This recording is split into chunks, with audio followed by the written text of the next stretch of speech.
Depuis son aventure avec le tambour du vent, Ndalo était devenu le petit héros du village. Vous savez, ce genre de héros dont tout le monde parle, celui qui inspire les autres à croire en eux-mêmes. Chaque jour, pour lui, était une nouvelle énigme à résoudre, un nouveau mystère que la savane cachait derrière ses herbes dorées. C'était comme s'il vivait dans un livre d'aventure, où chaque chapitre était plus palpitant que le précédent. Ce soir-là, alors que le soleil s'inclinait lentement derrière les collines rouges, un murmure parcourut le village. Une sorte de frisson d'inquiétude qui faisait que tout le monde se regardait avec des yeux ronds. Le puits sacré, celui qui donnait de l'eau claire depuis des générations, venait soudainement de se tarir. Imaginez un peu, un puits qui avait toujours été là, un peu comme un ami fidèle, et qui, tout à coup, se mettait à se taire. C'était vraiment inquiétant. Les anciens se rassemblèrent, leurs visages marqués par l'inquiétude.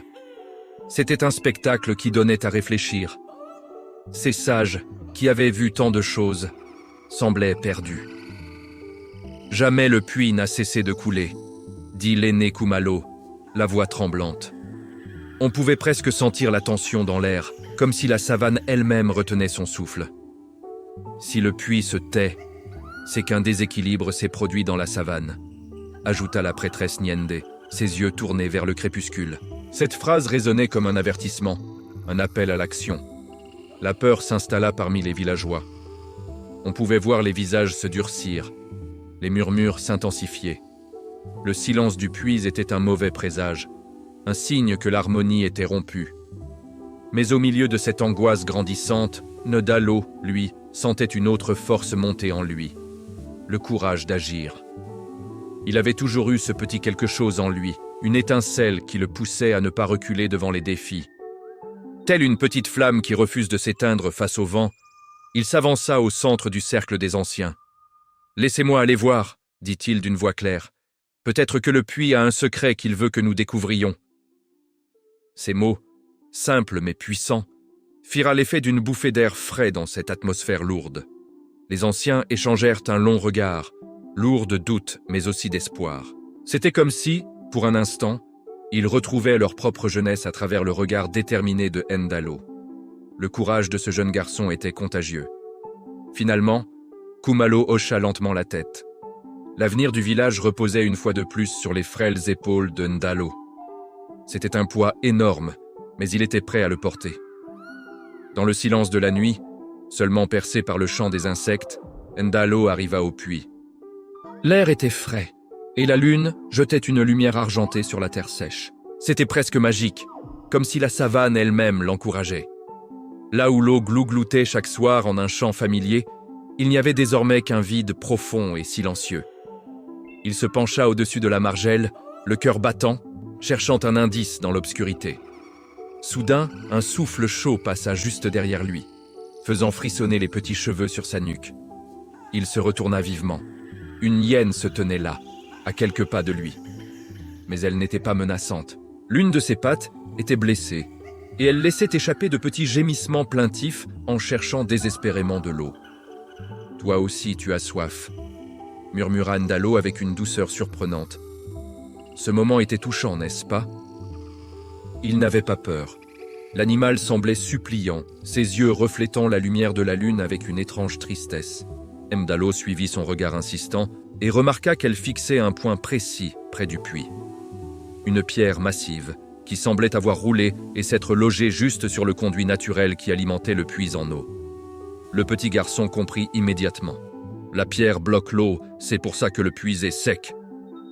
C'était une révélation, un moment d'éclaircissement qui aurait pu échapper à beaucoup d'autres. Il sentit une bouffée d'excitation.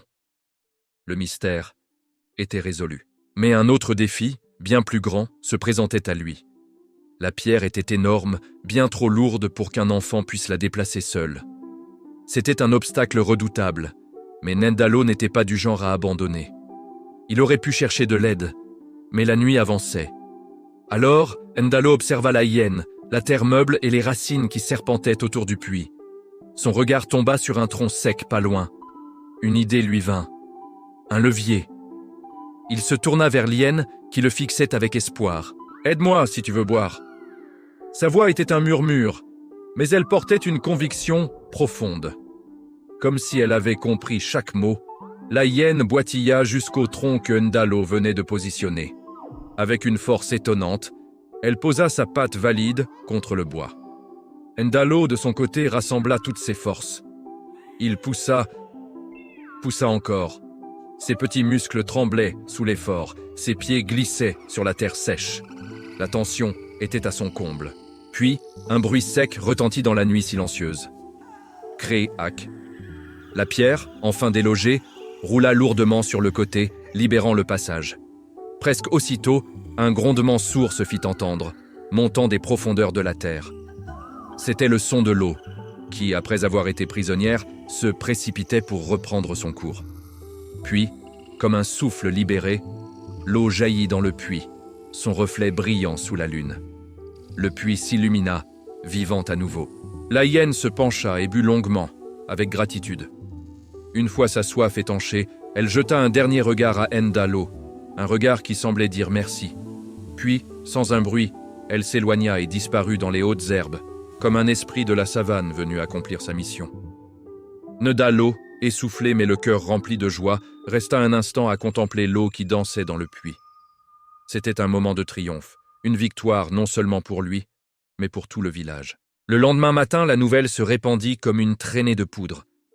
Le village tout entier courut au puits. « L'eau est revenue !» s'écria une femme, en remplissant sa calebasse avec un bonheur évident.